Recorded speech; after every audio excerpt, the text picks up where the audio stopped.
Seth liked to conduct his business in public for reasons both personal and practical. Firstly, it was a point of pleasure and pride to him that he could trade in macabre treasures out in the open.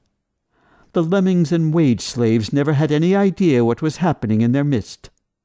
Surely if Joe Sixpack or Sally Winecooler had eyes to see or ears to hear, they would be stricken with fear and disgust by the nature of Seth's wares.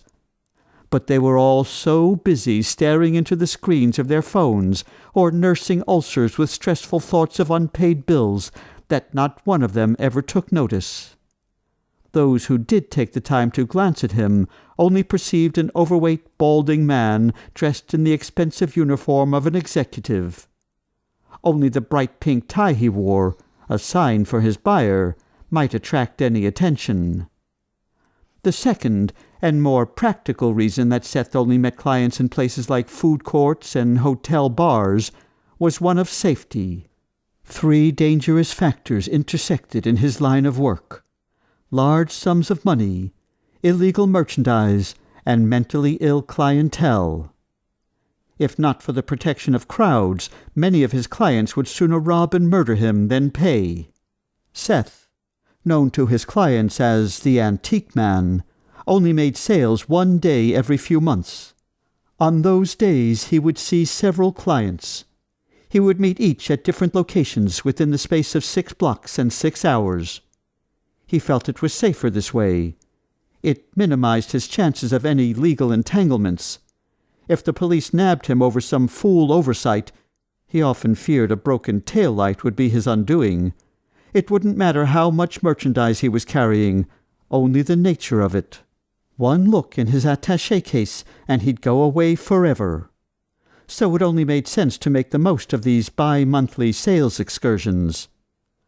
On any given sales day, Seth's attaché case held a treasure trove of gruesome artifacts, snuff films, antique murder weapons, Ted Bundy's appendix.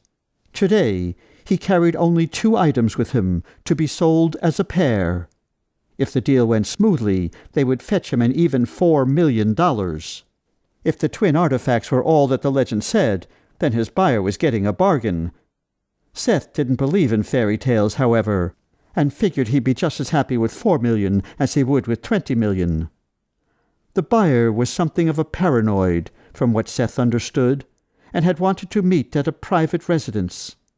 Seth had refused, though, explaining that meeting in public protected them both. It would not be in his client's best interest for Seth to know too much about him, he had explained.